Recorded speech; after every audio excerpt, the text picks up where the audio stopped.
What is up, everyone, and welcome back to the REFSIX Podcast, where we're going to reintroduce this as a sort of regular thing throughout the season. So get your comments in about what you want us to cover, but we're back. I am obviously Jon from REFSIX, National Group Assistant Referee, so I run the line on the Football League and the National League, as well as a Level 3 referee, which means I can referee contributory games such as the Isthmian League and the Southern League. My co-host is Eliot Katz, who I'm going to let introduce today. Eliot Katz, I am the creator of Whistle Stop Footy on Instagram and YouTube. I've been certified referee since 2010 in England. I now live in New York, USA, where I operate at grassroots level. I'm very involved in the adult rec level as well, operating leagues around the city. And I've been a ref user pretty much for the last 7-8 years, and I think Jon might have the stats to confirm it, but I'm up there with the heaviest users. I'll let Jon confirm or deny. That is true. One of the biggest REFSIX users. So if you do use REFSIX and love the app, then we'd love to get you on the podcast as well. But what we're going to go over today is the 2025-2026 law changes, which are coming into effect in roughly 2 weeks. They change on the 1st of July. What last season's law changes achieved, if there was anything good about them, did they work, didn't they work, what were our thought processes on them? The new biggest debate out there, which is the referee cam on the Club World Cup, whether that's beneficial, how that helps referees, how that helps us at grassroots level, as well as the new Premier League Puma kit. When and where can you wear it? Who can wear it? When they can wear it? And when it's released? So that's everything we're going to cover today. And yeah, hopefully we can get both the UK people and the US people commenting. Obviously, Eliot being more US heavy, and obviously me being more UK heavy. Hopefully that gives everyone good perspective. So let's dive right in. New season, new laws. Eliot, do you want to tell us what the two biggest law changes are this year? Well, the main one that people are talking about, players and refs, is the issue of goalkeeper time wasting. So we've got a change to the amount of time that the goalkeeper can control the ball before he's got to release it. It's now an 8-second countdown from the moment the goalkeeper has possession of the ball, and that's to be determined by the referee. And the countdown is going to be the first 3 seconds inside the referee's head, and then for the last 5 seconds, the ref raises their arm, presents the 5 fingers, counting down to 0. It's very public. If a goalkeeper doesn't release the ball within the 8 seconds, then play is restarted with a corner kick against the goalkeeper's team. So the big change there is that it's no longer an indirect free kick to restart. I think that was a big reason why the law needed changing. Arguably, the previous law was fit for purpose. We had 6 seconds and an indirect free kick restart if there was delay. But it was just so rarely applied that it was not effective and not an effective deterrent. So interesting to see how goalkeepers, if it reduces time wasting, if it increases flow of the game, and if it's enforced consistently at various levels of the game, from pro right down to youth. No, that's interesting. So obviously you've covered what is it and like why it's been introduced. Obviously, it's probably one of the most unwritten rules that's never really enforced, which is that goalkeeper 6 seconds. So, to get on top of this, how do you feel like this may affect the tempo of the game or like players' behavior? Especially, I think we've got two separate scenarios here. We've got how the UK are going to deal with it versus how the US will adopt it. Do you think that it'll be very easy to adopt from the US point of view, or do you think it'll be, something that might have a little bit of teething issues? I can see a slight bit of teething, maybe more psychological than practical. I'm thinking back now to when the back pass law was introduced for the start of the 92-93 season. It was a major change. And I remember being in the stadiums for those early Premier League games anytime the ball is kicked back to the goalkeeper, it's like everyone seemed to panic. What's he going to do? Oh my God, what's going to happen? And then that just settled down. It became normal.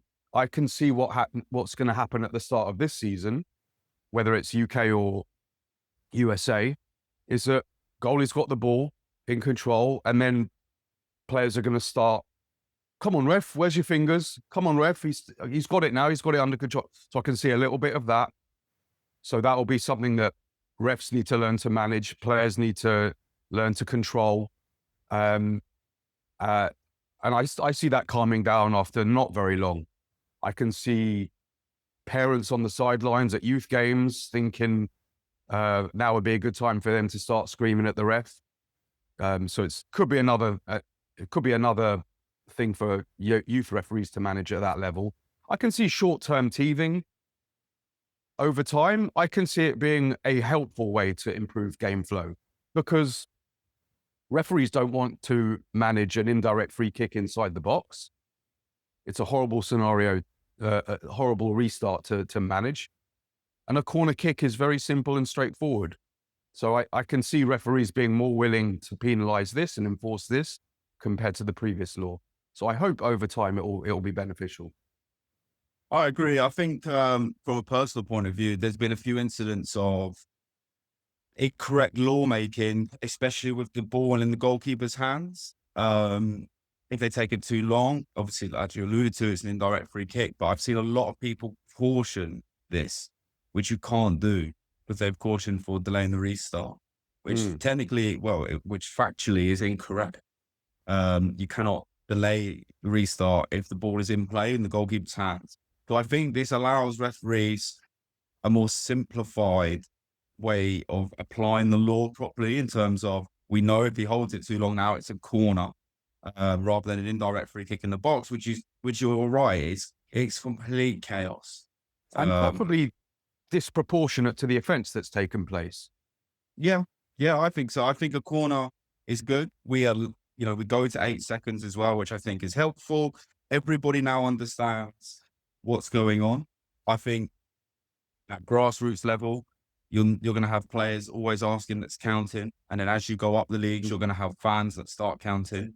Yeah. And my question to you is, when do you think it's best to start counting? When are we declaring the goalkeeper has control? Because for me, is it when the goalkeeper stands up and is looking to kick the ball? Or is it when the goalkeeper, as soon as he scores it and he's gone down? When are we counting these 8 seconds? Well, I look forward to hearing more specific guidance on that. But the point that's clear is that by the laws of the game, the goalkeeper has control of the ball as soon as the ball is touching his hand, between his hand and the floor, between his hand and his body, or between two hands. But that's not necessarily when the referee is going to start their countdown. If the goalkeeper is making a diving save while they're airborne, yes, they have control of the ball for the laws, but that's not when a referee is going to start the count, because they can't throw it while they're in midair. If an opponent is stopping the goalkeeper from releasing it, again, the referee won't start the countdown until that goalkeeper has the opportunity to. So there will be maybe some inconsistency, which is something we should be used to as referees, but common sense is going to dictate that the countdown starts when the goalkeeper has control of the ball, they're unimpeded, and they've got their balance back. So I agree. I think that's the right Pickford thing. lying on the floor, pulling faces and doing thumbs up, we're counting. Yep. No, I agree. I think each one is, like you say, contextual. What's happened, what's going on. If the keeper's gone down because there's loads of players around him, let him stand up, unimpeded. Let's go from there. And I think that's a really nice way of doing it. So yeah, that's the first one. Sounds like there's a lot to go on, but it should be quite straightforward. And then the second one, Elliot. We're talking about the clarification of the double touch. The double touch for penalty. All right. So this became very topical at the penalty shootout in the Champions League. Atletico Madrid, Real Madrid. One of the Atletico players did a non-deliberate second touch of the ball on his penalty kick, which was penalised as a miss. And that got people talking. should we be distinguishing between a non-deliberate double touch like that, where a player slips, they're not trying to gain an unfair advantage, versus a double touch such as the ball hits the post on a penalty or a free kick and comes back and the player that kicked it touches it again, or I take a throw in and then I receive the throw in before no one else has touched it. So should there be a distinction? And the clarification that's come out is actually, yes, the purpose of the law was to deter and penalize deliberate second touches of the ball. And so the clarification is where you have a non-deliberate slip that results in a double touch, it's a retake. The penalty is retaken. It's not deemed a miss. And so I think it's an important change. It's a rare enough situation that it's not going to affect every single game. But when it happens, when it's correctly diagnosed by the referee and VAR, if it's depending on the competition, I think it will lead to the right outcome. It's harsh that Atletico Madrid penalty was deemed a miss. I think it just seems fairer that it would have been a retake, not a goal. If the penalty is double touched and missed, it's not retaken. It's still a miss. If it's double touched and scored, we have a retake. And that seems like a fairer outcome to me. I'm wondering what you think.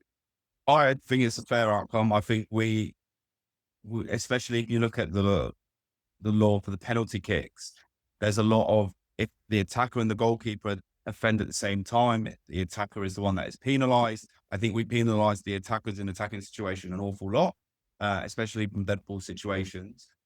For me, this is a more professional law change.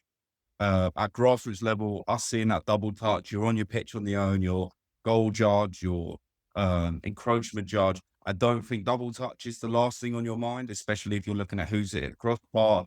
So for me, this is a very professional change in the law, and quite simply because VAR got involved in this. So I think it's, like I said, very professional for us. I think it doesn't change too much. If you're on your own on the grassroots level, your job is encroachment, goal, and all over the line. Mm-hmm. So I don't think it will change too much for us, but it will improve. I think the attacker doesn't feel like at every single offence they're going to get penalised for something that's not actually their fault. They, like you say, they've not deliberately tried to gain an advantage. He slipped. So I do think this will help the flow of professional games and make it easier for referees as well, because they know that, they're the ones getting scrutinised for the law here, whereas now there's a little bit of like empathy for these things. And even at grassroots level, even though the challenges of spotting the double touch are very high, like you say, now the referee at that level does have a slightly easier set of options. If they think it's a double touch, calling the retake versus the miss is just going to be more acceptable, even given the challenge of diagnosing it. No, I agree. So 2 major law changes. One of them that will be very much in the trenches with that being the 8-second rule with the goalkeeper. The second one will probably be more into effect for us in the December, where it's really wet and muddy. If you've got lucky enough to have neutral assistance, it's maybe one more thing to look at. But as a referee, I personally would be taking that responsibility on. As the team leader, that's for me to look at. From the standpoint of neutral assistance, I just want them to do ball over the line, and maybe keeper encroaching, but it's something to have a conversation with. I'd like having control over that, because at the end of the day, it's, if there's a problem, they'll come to you. So if I have all control over that, just makes it's consistency as well, I think. And it is a big decision because it's a key match incident, whether it's a penalty shootout or a penalty within the regulation play. So it's going to be an important moment in the game when it arises. Absolutely. So that leads us on to another aspect of the goalkeeper time wasting that I wanted to dwell on for a moment is at the recreational level where I'm very active. So in those matches, because we have strict permits and there's a very rigid schedule to matches, referees, we don't have one of the main game management tools that we might have in a 90-minute game, which is just adding on time at the end and letting the game breathe. We've got to be off the permit at the end of the game. And so it can actually, the lack of the ability to add on time at the end can lead to games getting heated if players are wasting time, delaying the restart. So this is going to help referees at that recreational level, where we can just more easily penalize, in this case, the goalkeeper for holding on. No, that's good. Yeah, it stops the dark arts of footballers, doesn't it? I think it takes the control away from them and the power away from them. It gives it back to the referee. Yeah, our inability to add on time in those games, it's a real problem, and it means we've either players are getting away with time wasting, or we have to be stricter than normal with even the slightest delay of the restart and give yellow cards and sin bins and what have you. And that might be effective. It's not entirely satisfactory either. We don't want games to get down to that level. Oh, I agree. So that leads us on nicely to last year's law changes, and I'm sure we'll have the conversation again next year of the ones we're going to look over are sin bins and captain only communication. They're the two big ones really that were introduced last year.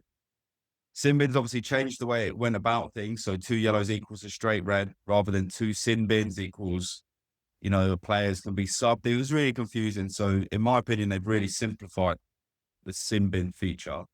What are your thoughts on it? How has it affected the American culture, the American soccer players? In my anecdotal experience, I haven't had too much dissent, and I don't notice really much of a change in incidents of dissent before and after the law change. So I don't know that I have any personal insight, but I had a little look into the stats. This was not so much USA, but we had the initial trial in Wales and then the trial in grassroots England before that. And it looked like at those grassroots level in Wales and England, dissent dropped 35, 38% post sin bins. Red card for offensive and abusive comments also dropped by about a third. And conversely, at the professional level, when they not with sin bins, but more the captain's protocol in the Euros last year, dissent went up very sharply, at least at the start of the Euros. So the sin bin, it's hard to talk about it without also discussing the captains, because there's this suite of policies that have come in, and where you have a few changes at once, it's not as easy to diagnose what's the contributory cause or effect of any given change. But I think dissent and sin bins, it's got to be a deterrent. At the grassroots level, I see it being more effective than at the professional level. Okay, I think referees, if they use it right, there's the drop at grassroots level is a reflection of the fact that players are now responding to the referee's extra tool that he's got. At the professional level, I think there's a lot more of a mixed response to the sin bins. Where it's worked well in rugby, the team playing down a player for a period of time. I think in football, the concern is that it leads to really negative play during those 10 minutes where you're down a player. And so if a team is down, you just get this 10 minutes of war of attrition until your player is allowed back on. And I don't think that's so much of a problem in rugby, where you have 15 guys on the field. It's maybe less of a collective punishment having a player down than it is in football, where you've lost 1 of 11. So I think there's a little bit more skepticism about sin bins at the professional level than there is at grassroots. Yeah, that's an interesting thought. So statistically, from our REFSIX users around the world, we know that if a team has a sin bin, they are 25% more likely to concede a goal. So for every 4 sin bins like across games, at least one goal is scored. So we know it does have an impact on the game. Like a really important impact, that it is changing the dynamics. Have Yes, you okay. broken that? That's a really interesting stat, which suggests a collective punishment, right? You're more likely to Yeah. concede a goal. Have you broken that down into the level? So do you get a different percentage at grassroots versus semi-pro versus pro? I'd be So we interested don't to really know. have pro levels here. So in Denmark, all yellow cards are sin bins. So it's slightly different. So in Denmark, obviously that sin bin that's data is slightly higher because every yellow card is a 10-minute sin bin. Whereas for system B, which is descent only, we know that at grassroots level, you are I think it's 26.4% more likely to concede when you've had this sin bin. So for me, the sin bins work really well in terms of descent.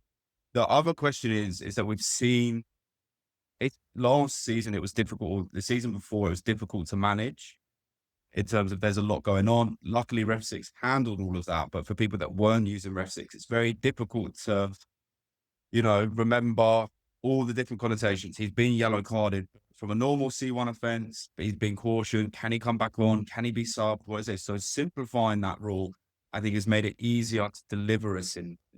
Because I think what was happening when we first introduced sin bins is people were putting it down for A&A, so C1 AA, which is adopting aggressive attitude, because it's easier to caution someone for an aggressive attitude than it is to put them in the sin bin and seeing how that was going. But I think going forward, we've definitely seen the benefits of the sin bin by simplifying this by 2 yellows equals a red card, regardless whether it's a sin bin or not.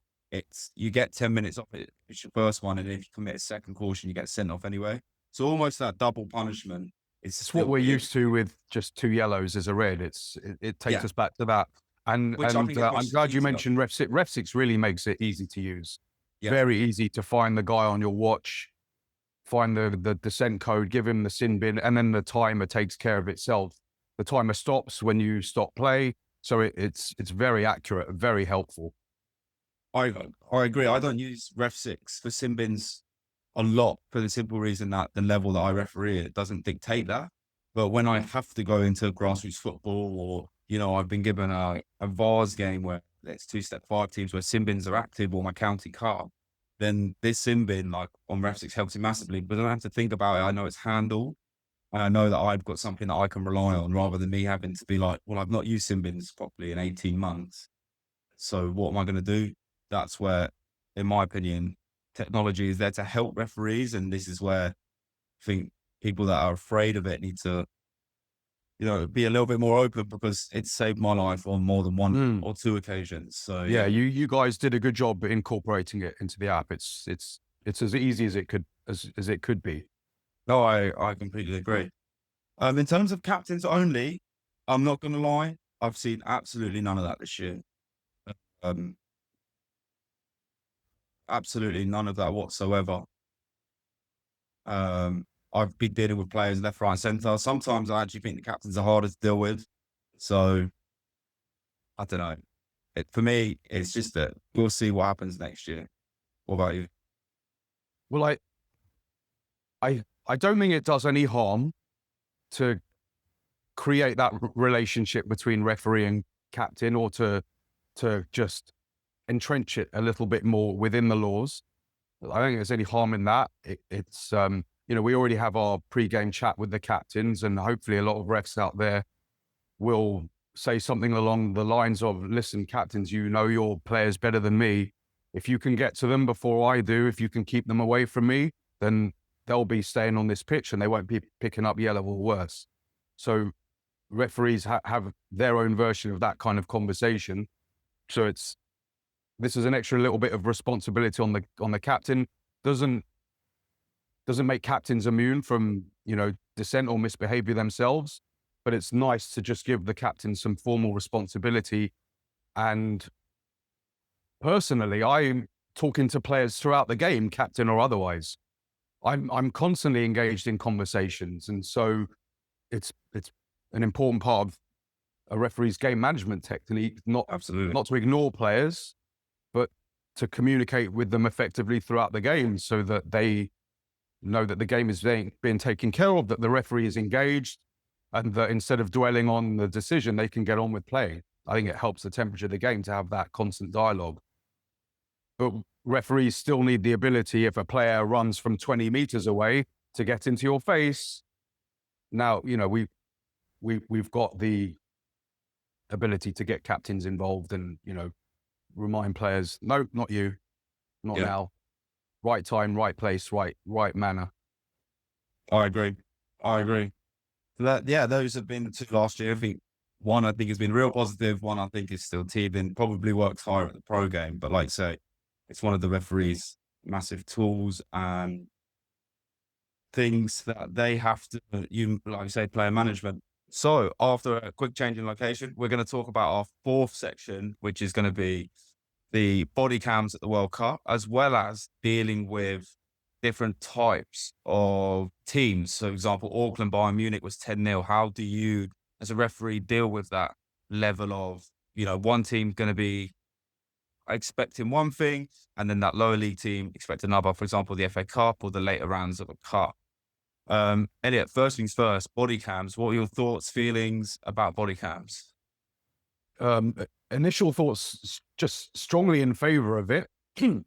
As someone who also pays attention to rugby union, there seems to be, to me, the benchmark for referees in control of matches with a reciprocal, respectful relationship between referee and the players and the captains.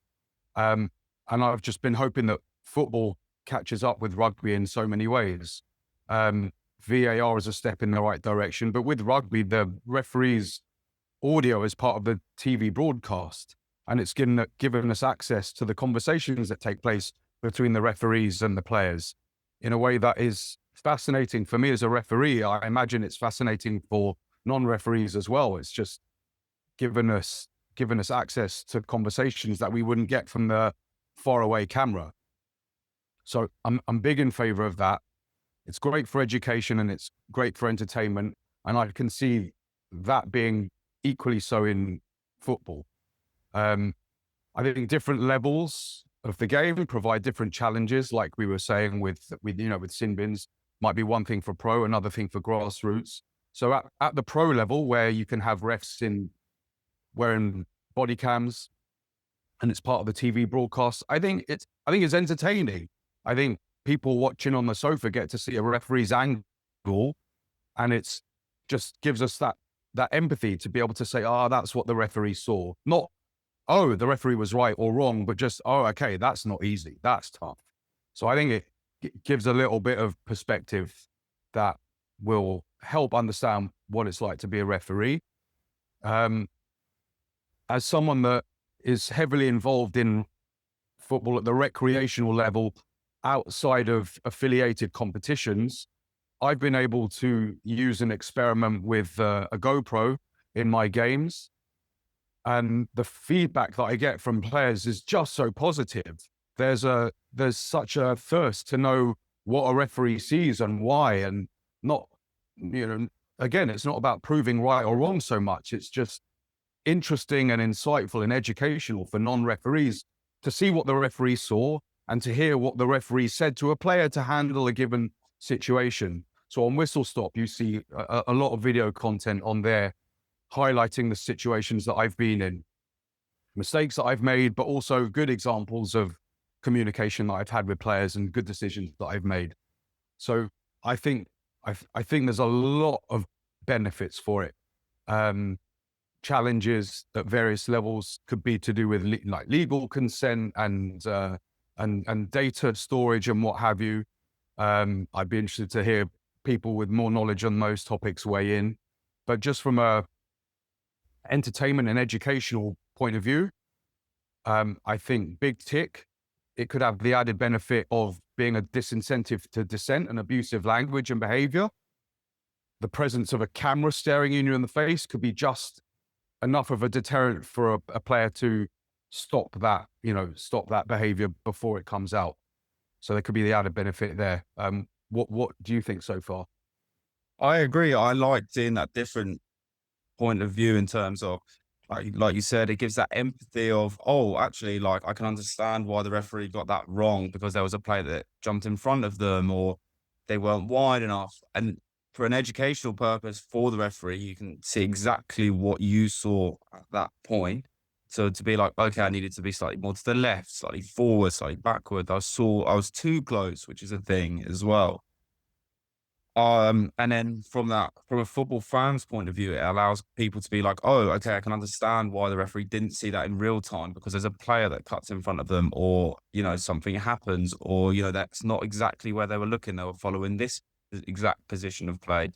And it allows people to be like, oh, to empathize, to be like, I understand why those decisions are missed rather than just a calls for, you're inept, you're rubbish, or not good at your job.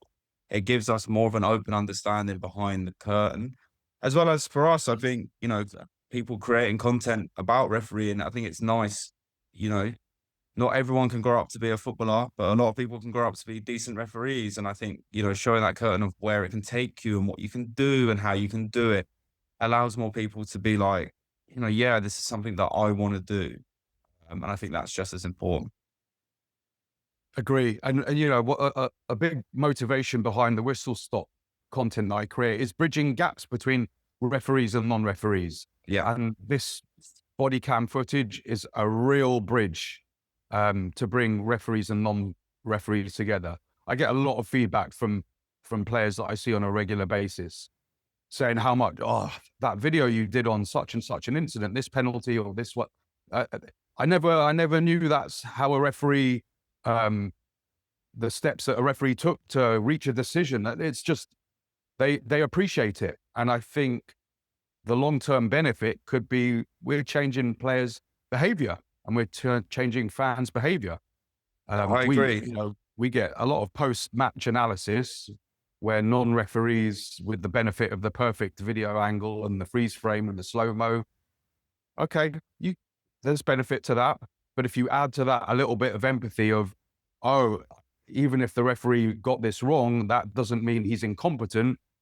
It's because of the angle. Someone cut across his view. He didn't see the deflection. He didn't see the touch. So it's just that added layer of empathy. No, I completely agree. So yeah, no, I'm all for body cams. So that moves us on to the second part of the Club World Cup, which is dealing with expectations of teams at different levels. Like, do you have any advice on that? So you've got a team like Bayern Munich playing a team like Auckland where it's 10-0. How do you manage frustration of players that are 10-0 down, or, the expectation of Bayern Munich will want one type of foul because that's what they're used to, versus Auckland probably more physical in terms of they'll leave one on players or want a certain type of foul. How do you manage that? I can't talk about personal experience of having managed Bayern Munich versus Auckland. Yeah. But I guess at various levels, we're used to having to manage different levels of expectation. Maybe this is not a directly analogy, but helpful. So co-ed play in the US is quite a big thing. In other words, men and women playing together with and against each other. Now, so that's very popular and it's very social, but it creates these situations that are difficult for a referee where you have a physical discrepancy between two players, a male and a female, typically engaging in a challenge. And we have to know what are the ingredients of a foul on the one hand, but also manage the expectations of those involved. So I had an incident recently where there was what I deemed to be a fair upper body challenge, actually initiated by the female player. So if there was going to be a foul, it might have been a careless charge against the female player. But because there was a physical discrepancy in the challenge, the female player bounced off this big guy and ended up on the floor. And you can hear people going, "Oh my God." So there's a reaction to the, from players seeing this female go to ground. But as the ref, I've got to diagnose the challenge and say, look, he's a big, strong lad. Did he do anything careless? No, his arm was down. He didn't attack her space. He's protecting his own space. She just went flying. It doesn't mean it's a foul. So whether it's body cams or sin bins or captains, we're used to at all levels trying to calibrate what we know about the laws with the expectations of the game, and, different youth levels to adult.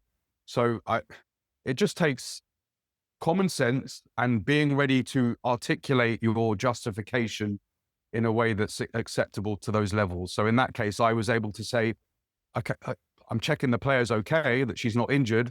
If you can tell me what he did that was careless, I'm listening. I didn't see anything. And I think when players heard me explain it like that, it changed the way they saw the incident. So communication is key in this, like always talking to players to make sure they understand your thought process and where you're coming from and why you gave that decision helps with those kind of incidents where you say, like, we don't have co-ed in the UK, so that's quite interesting. So that kind of communication is key in that, yeah? Very, very much so. A lot of the positive feedback that I get from players, not just about me, but refs in general, is they appreciate a referee that can explain their decisions just in a way that provides clarity and transparency. Not to say I'm right, you're wrong, but when I'm mentoring and teaching new referees, I try and encourage them to take the Cluedo approach, the game Cluedo, where, Professor Plum in the kitchen with the candlestick. Nice. Right? Every time there's a challenge, we as referees should be able to categorize the challenge, trip, charge, jump, sack, kick, and so on, and then assess the severity: fair, careless, reckless, excessive. And then as you go into the considerations, you can get even more nuanced into the opponent's space or into their own space.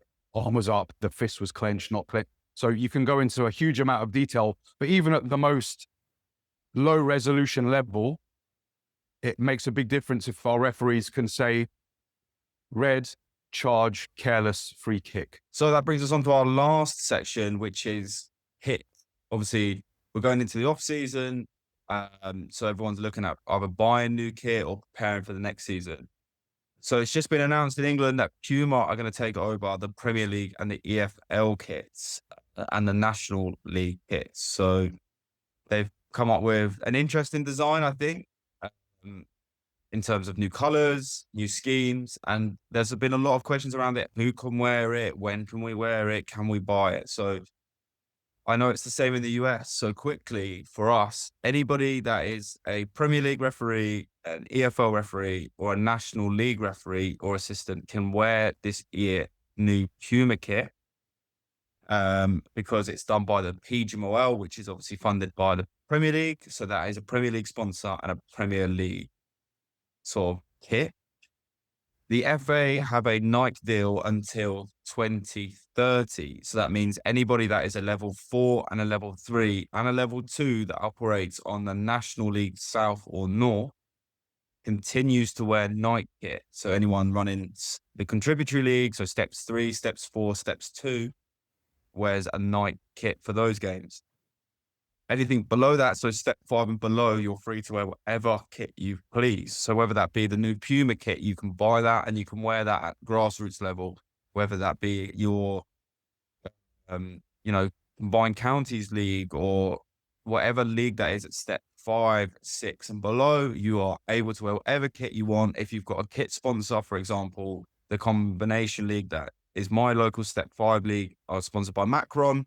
They can wear a Macron kit, but you can also continually wear your Nike kit, or you can wear the Puma kit as long as you've got the right badge that goes on it. So, for example, level 4s have to wear the blue match officials badge, as well as the level 3s. At National League, you wear your National League badge. And at step 5 and 6, you wear your combined counties badge or your county badge.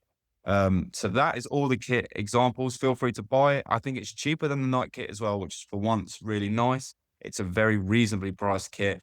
I don't quite understand the squares in it, but I quite like not the high-end model, but the lower-end model where it's all plain. It looks quite smart. So if you're going to buy it, feel free to buy it, but just make sure that if you are a level 4 and above on the sort of contributory league, Ishmael League, then you make sure you wear the Nike kit. Is it similar over there in the US, Elliot? Um, similarities and differences. Firstly, the Puma kit, I quite like the colors. Not a fan of the squares and the jazziness. Quite like the collar. I haven't seen it in person, so I'd be, reserving my judgment somewhat. But we're not going to have that Puma kit here in the States. So in the States, where you have competitions that come under the USSF, equivalent to the English FA, we have a design that's been the case. I moved to the US in 2017, and we've had the same design since then. So they tend to keep the same design for quite a few years. The good thing about that is the expectation for all referees really from the get-go is that you purchase all 5 colors, black, yellow, green, red, blue, in both long sleeve and short sleeve. So that's a fair amount of money just to get set up. So you're investing in yourself, at least in the knowledge that these kits last a long time, and you can, you're not going to have to reinvest for some long time. So it looks a lot like this. The other good thing is that different manufacturers can produce this design. There's an official supply, which is Official Sports. And a lot of referees tend to go for that. It's a higher quality and there's a nice, zip over there. But other manufacturers can stick to the same template and provide a cheaper way for, especially younger, newer referees to just get on board with the right kits in the right colors. It's a fairly simple design, but that's what you'll see at grassroots. And you're expected to bring all 5 colors to your match so that no matter what the home, the away team and the goalkeepers are wearing, there will be, you'll be able to avoid a clash. There's also a pink kit, which is a nice one to have, but it's viewed as a nice optional extra rather than a prerequisite. And so that's that. I don't know when that design will be good until. I don't know when that's going to change, but it's nice that it's been the same way for all these years. Now that's USSF affiliated competitions. You have also high school and college. Each of those, it's a separate body. You need to certify and affiliate yourself separately, and there's different uniforms. I'm not a college referee. A lot of people are. But I've done a lot of high school over the years, and there's a different high school uniform. There's 3 colors. It's a different design, but you're expected to wear that particular design for high school and not for USSF and not for college. You're not supposed to mix and match them. Interesting. Oh, okay. So it can get still quite expensive when you first become a referee, but after that, it seems like a very easy process. Like, we change night kits every 2 or 3 years, so it can get quite expensive, and it's just a load of kit hanging around. It becomes obsolete. So that's quite a nice system, actually, that, you can buy it once and it's used you nearly 10 years, which is really nice. So the good, the bad, the ugly then. Oh boy. Have you got a little supply there with you? I don't have the supply with me, but I'm going to put a picture up of me in my nice hot pink County FA Sussex County one. It's actually a night kit, so it's really nice, but the pink was bright and it's quite difficult to be inconspicuous here. But yeah, go on, what have you got for me? All right, well, you've seen the USSF jersey. That's a pretty standard. Yellow and green are probably the most popular colors that you'll see out there. I've gone on to classic football shirts and bought a few classic referee tops. So I'm a fan of this one. I like the black. I like the badge and the patches. Yeah, that is a good one. And it's a talking point. I wear it for recreational leagues that I do because there's a bit more room for me to wear what I want there, and it's a nice talking point. You're a Premier League ref, maybe I let them believe. It buys me about 5 mistakes before they figure out I'm not a Premier League ref. That's not good. This was the 2018 Adidas one. I had the fair play patch stitched on, and I've got the FA badge now ironed on. That was a nice one with the all black. It was just I like it, and this one's long sleeve as well. This is my first referee kit from back in 2009-10 when I certified the old Umbro ones. That's the one of my first kit as well. That's my Yours favorite as kit well. ever. Yeah, I like it. And I've got the embroidered patch, which I Yeah. love. Uh, the No, shorts are that no is my longer with favorite us. kit ever. I actually wore that to Holland the other day. They do this thing where you wear your like amateur kits, and I Yeah, wore that top to Holland the other day because that was my first kit. Yeah, I love that kit. That's my it is a favorite kit. nice one. Yeah, so I wore that one for years. Again, thanks to classic football shirts, I've got the Howard Webb How it 2010 worked. World Cup final jersey, and I got the haircut to match. Not very, yeah. And Idols. and now, saving the ugliest for laughs, I mentioned the high school referee jersey was a separate one. I mean, tell me what you think. Tell me if you can bring yourself to pay money Yeah. for this. I don't know if I'd wear that to golf or not. Not to referee it. It looks like a Firstly, goalkeeper jersey. this isn't going to come across on film, but it's like 1980s material, Nice. heavy, like, sweaty, not yeah, comfortable, and just I'm not buying that design. yeah. They do it It'd be in tough. a yellow, the orange, and the blue. So again, you got to for these. I went onto eBay and bought the cheapest secondhand one that I could find.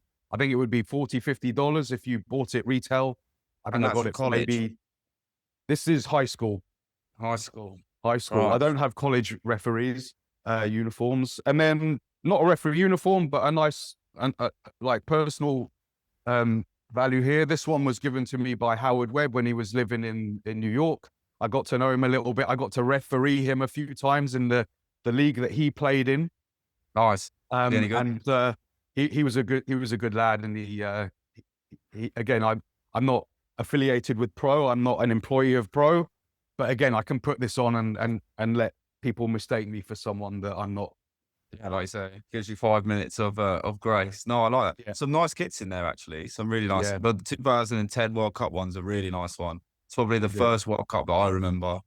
I like the Adidas kit that I wore at Wembley. That was actually a nice kit. And I've only just got used to wearing colours because obviously in the UK we're very black focused. We only start wearing colours on like professional games. So me going out in orange this year or bright yellow has been a bit of a strange, like, oh, right.